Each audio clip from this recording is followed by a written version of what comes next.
In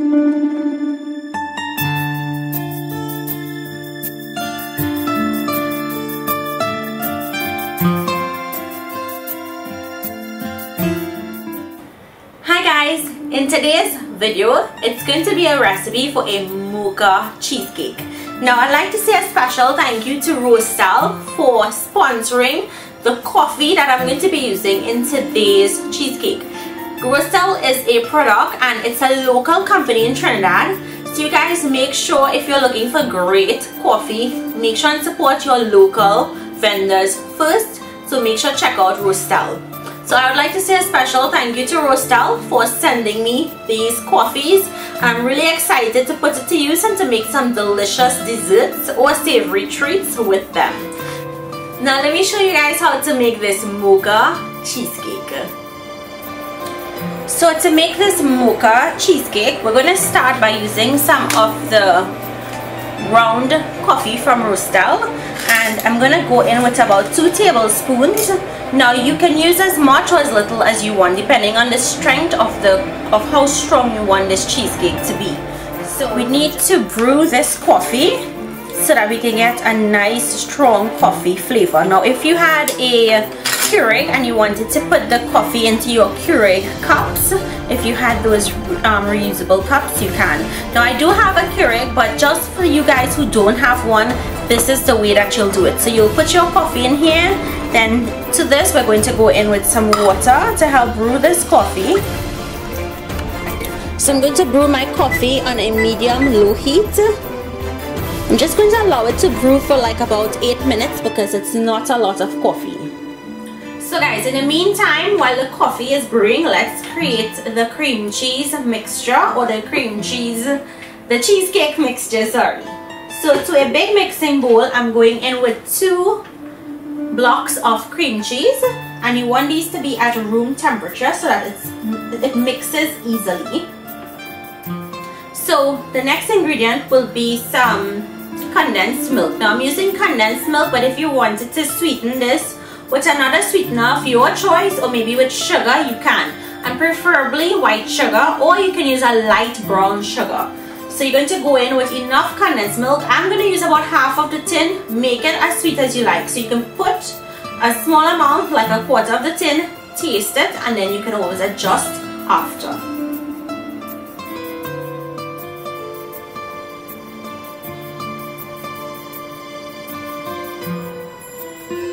Next, I'm going in with some mixed essence, or you can use vanilla essence.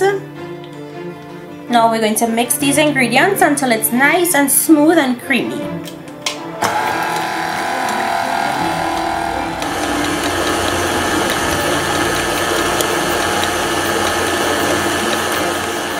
Okay, so the next step, here I have the coffee. I have a quarter cup of coffee. So you need to allow this to cool down before we continue with the next step. So you're going to place a quarter of the coffee, quarter cup, into a small saucepan. And then in that you're going to sprinkle in 1 packet of, which is 0.25. I'll leave the measurements down below. This comes 4 in a pack, so you're just going to use 1 of the packs. Unflavoured gelatin into the coffee. Sprinkle it evenly so that it's evenly absorbed. And you're just going to give that a mix. You want to dissolve that gelatin. Next, place the gelatin onto your stove on a medium to medium-low heat and mix until it dissolves. You see the consistency it is right now? It's very thick. It's going to get thinner as it dissolves. Okay, so look at the consistency. It's more of a liquid now, and that's how you want it. So it just took me like a minute after putting it on the stove. So let's take this off and move back to the cheesecake mixture. Next, I'm going to pour this into the batter, but I'm using my sieve or my strainer. I just want to make sure that there are no lumps in this gelatin mixture. And the sieve or the strainer is going to catch any lumps that it may have. And once you dissolve your gelatin properly, there will be no lumps. Next, mix to incorporate that coffee into that cheese.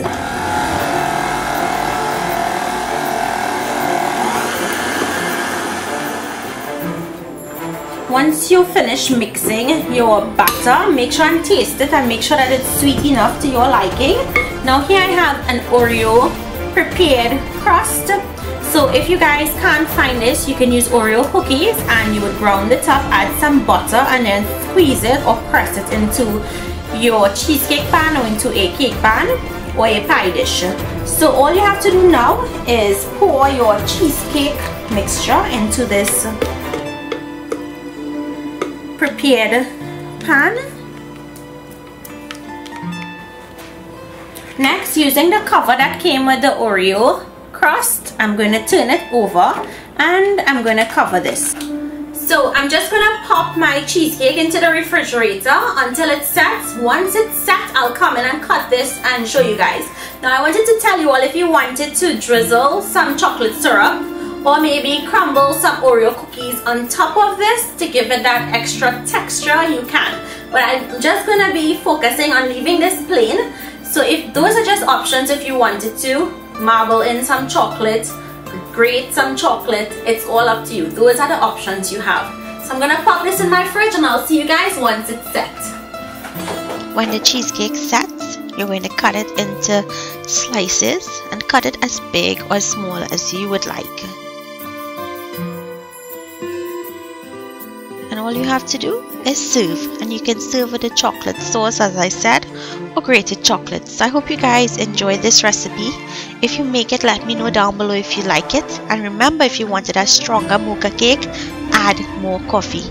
Thank you for watching, and I'll see you guys in my next video. Enjoy!